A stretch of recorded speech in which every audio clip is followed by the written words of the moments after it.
It's the CXM experience. I am Brad Kahn, CXO at Sprinkler, and today is one of my favorite types of shows, which is we have a guest. Today's guest is Yoli, and I'm going to introduce Yoli briefly in a moment, but what I'm going to talk about today should be super interesting.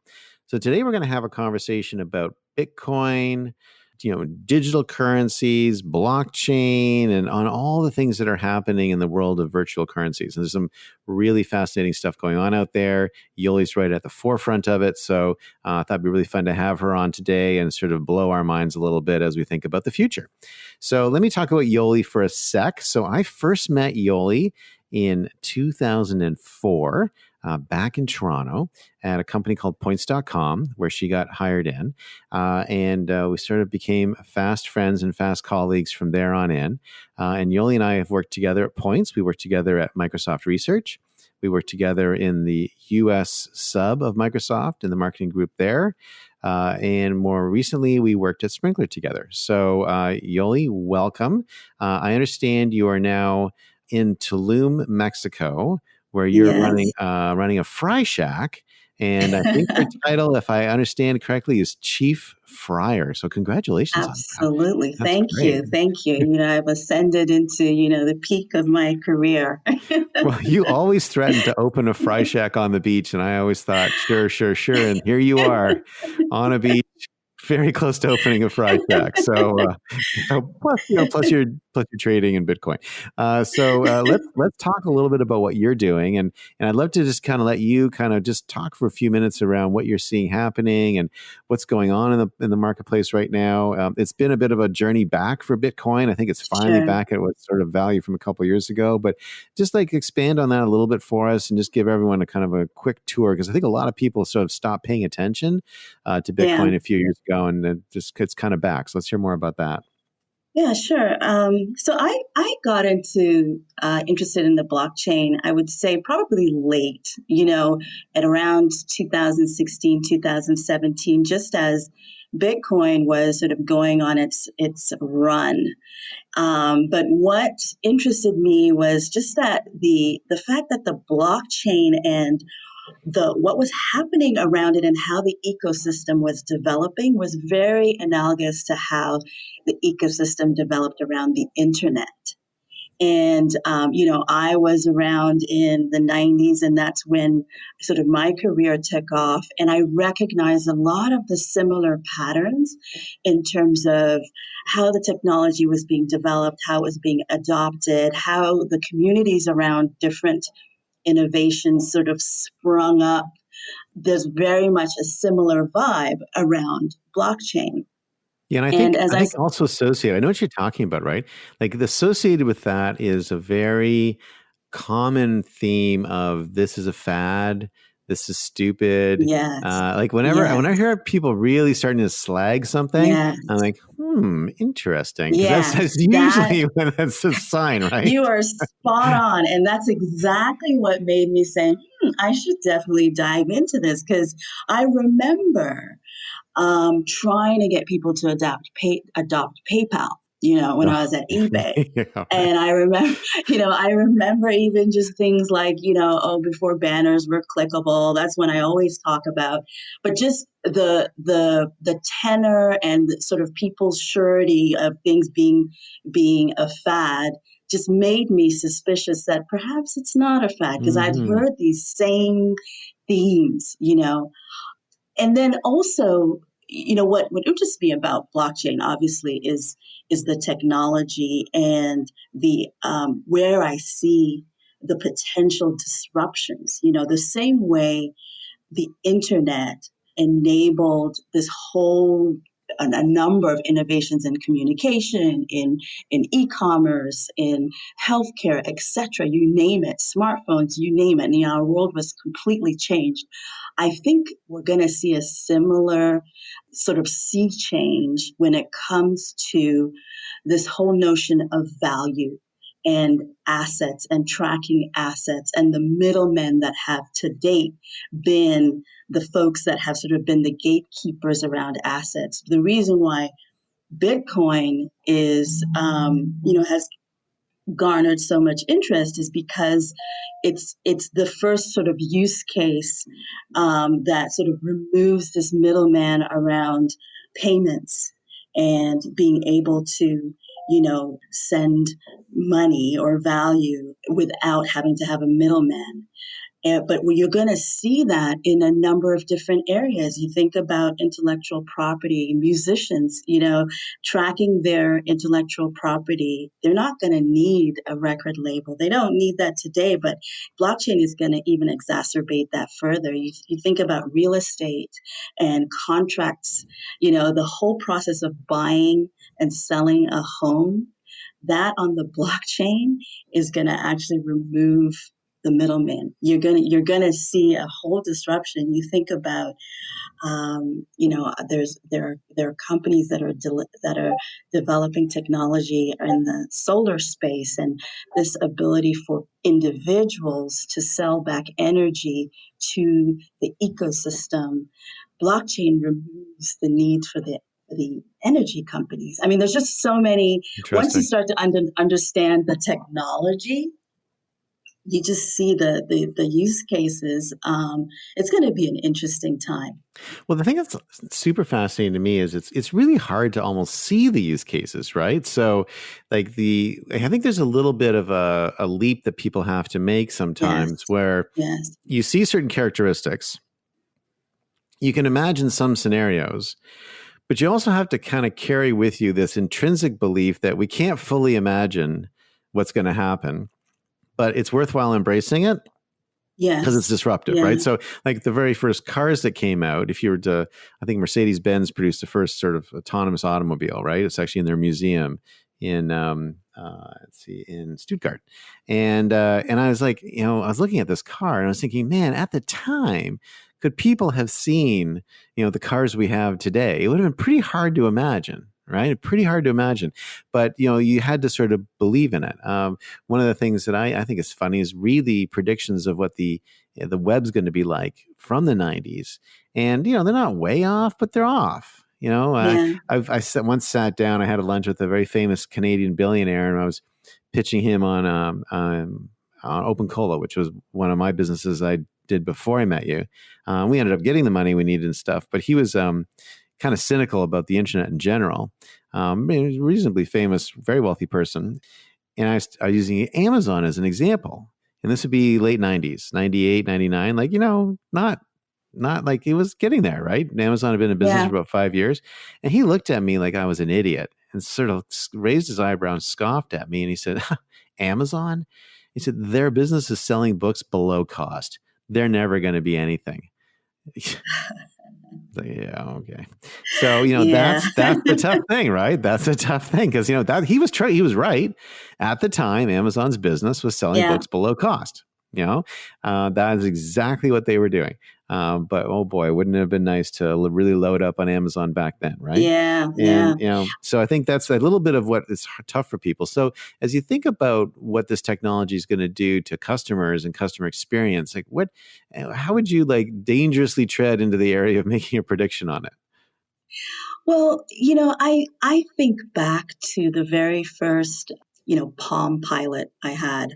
The mobile experience, and you think about how that has evolved, and then the smartphone that just completely changed everything.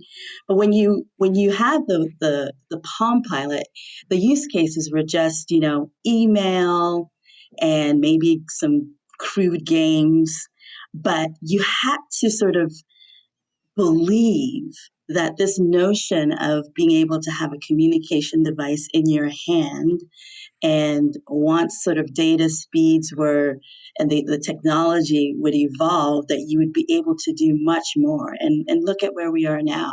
I can run an entire business on my iPhone right now. The number of businesses that have developed just based on the app store is remarkable. I think Mm, the case is the same with blockchain. I think once people really understand that you're essentially building I don't want to use this corny term, but it's like internet what 4.0, 5.0 or on steroids, but it's like Oh my God. it's like that On plus crack, you know. yeah. It's Yeah, like the but the internet on total crack, man. What? What is that?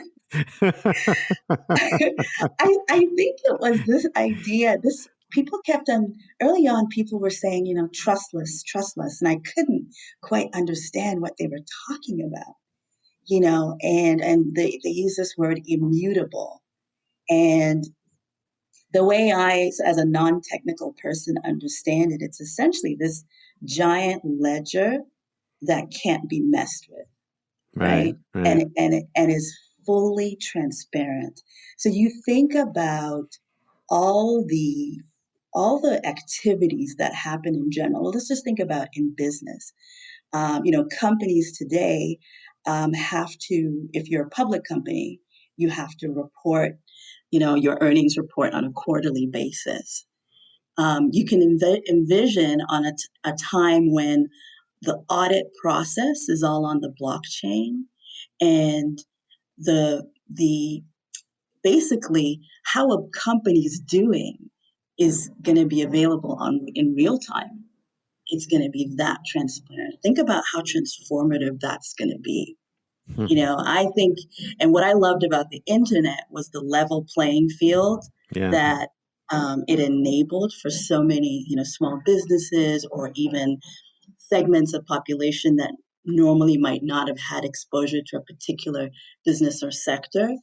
So whenever you have transparency, whenever you have greater connectivity, that's what I love about technology. And I think the blockchain, I don't know where it's going to go, but I think, coming back to your question around experience, I just think you're going to have even more of a seamless experience because of that transparency, because you don't need to trust the network. Then what does that mean when you don't have to think about trust? Think about that. Think about how many things we don't do today because we're worried about, being scammed or da da da. I think we're going to deal with all of that, but I think there's going to be for those brands today that start to think about enabling blockchain in their ecosystem in some way. I think they're gonna be, because they're already trusted brands, and then now using this technology that's trustless and transparent. I think it's going to transform some businesses. I don't know how exactly, but Well, it's interesting because I do think trust is a big part of that customer experience.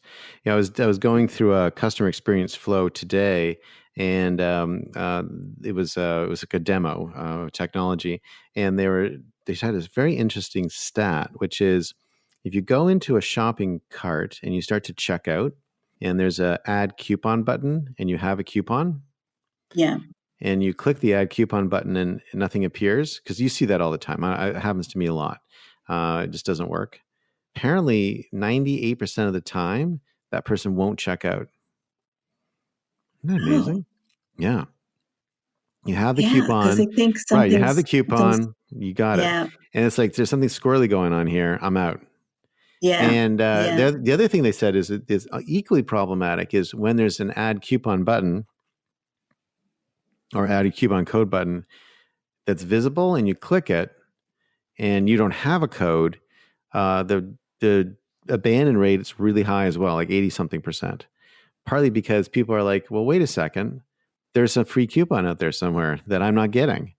I'm going to go yeah, find it, right? And they may or may yeah, not find it. And so there's a lot of discussion about how does that get added, and like how, like, versus, can you automatically add coupons, or can you do it in a way that people don't feel like they're paying more than they should be?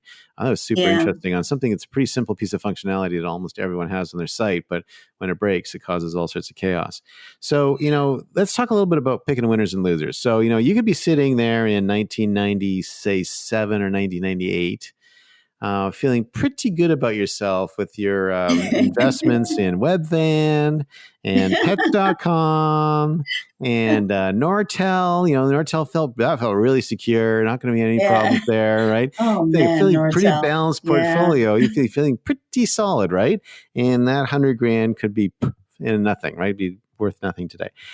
Or also at the exact same period of time, you could have invested in Amazon Hmm. and Google and say Microsoft Microsoft. or Yeah. Apple, or and you'd be looking really nice right now. So Yes. how do you pick the winners and losers? And it's so hard at the time because it's easy to look back and say, ha ha ha, pets.com. But actually, Yeah. they were right. Like the pet food business online is huge now. It's It's gone to massive. Amazon. Yeah, they Yeah. were right. They just too Yeah. early, didn't have it quite, You're like wasn't quite right. It just 25 years too early. yeah, but boy, they were right, right? That must be just brutal for them. But so how do you do that? How do you pick that today? And then how are you thinking about your portfolio? Well, I am sort of actively trading certain cryptocurrencies, including Bitcoin and XRP. But when I think about those companies that are developing, beyond sort of the whole monetary side of things and finance side and fintech side, I do think there's some folks that have been early enough and have invested enough and are also partnered up um, with companies like Microsoft, like the IBMs, and all the banks. So companies organizations like Ethereum, rather, I should say. Ethereum, I think, is definitely going to be a player. They're essentially, I would say, building one of the operating systems, for lack of a better word, that's going to be leveraged by those who develop on the blockchain. So you can think of Ethereum the same way you might think of like OS. So I think Ethereum is a fairly safe bet. However, also in the same space, also building an operating system is Cardano. So ADA is their symbol, but Cardano, their technology is actually most folks believe that it's more advanced than Ethereum, but Ethereum has been an early player and has had more developers, has a much more active developer community. Okay, so Doesn't this sound familiar, right? that like sounds it, amazing, right? And it's actually funny, like how businesses will go from sort of hot to not based on their developer community. And the thing I yes, like about tech is it changes so quickly. And you can see there's a conversation I was having the other day with someone about a company in the developer space, which everyone thought was just going to be everything, and no one even talks about it anymore. And so that yeah, sort of switches so quick. So I love underdogs. I'm the world's biggest fan of underdogs, which is why I never bet on sports because I've always bet for the team that's most likely to lose. I can't resist it. And I can't really talk about Bitcoin without talking about the Winklevoss twins. oh Like, yes, man, what a comeback. man. What a I comeback. think But from your yes, vantage point, just tell me how you're looking at that and those how you bump guys. into them. Yeah, I follow them on Twitter, and every day they're just like, uh huh, told ya. And my from my perspective, I posted the other day that I think of them as sort of the turtle in that fable, the turtle and the hare, because it has been a long haul, trying to drive awareness around blockchain. And they kind of didn't get their sort of just dues for the development of social networks, etc. And who knows what the real story is, but they've had another opportunity to be at the forefront of another big, massive change that I think is going to change our world. I do, because this is a customer experience podcast. I do want to give you one use case that I think is um, just to think about. God, we're all So, ears. think about e-commerce sites today. Hmm. There's one site, and there are some levels of customization based on cookies based on your past sales, etc., Mm. what you bought before, etc. But there are some that are trying to develop technology that's around having this single ID on the blockchain that has all your preferences, and it's got Mm. it knows everything about you. It knows your Wow. size, it knows your favorite colors, it knows your allergies. Just think about that, right? Think about a single ID that you carry across with you to every website. And so that means that like even how we develop websites might change, because the website for me doesn't need to look the same as it does for you, because that's what blockchain is, I believe, is going to Wow. That's ultimately end up. interesting.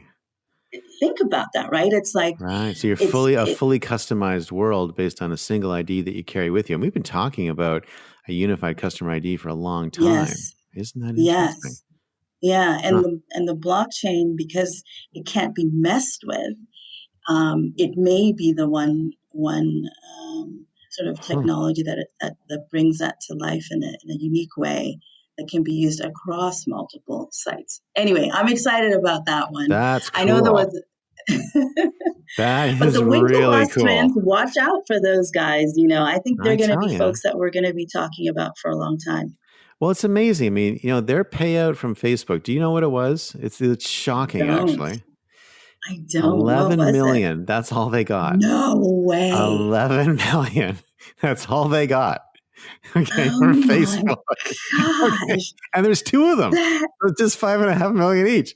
Anyway, so they took that 11 million, they turned it into what is now Yeah, a multi-billion-dollar Bitcoin empire. It's pretty yeah, impressive. So yeah, you got to take your at some point.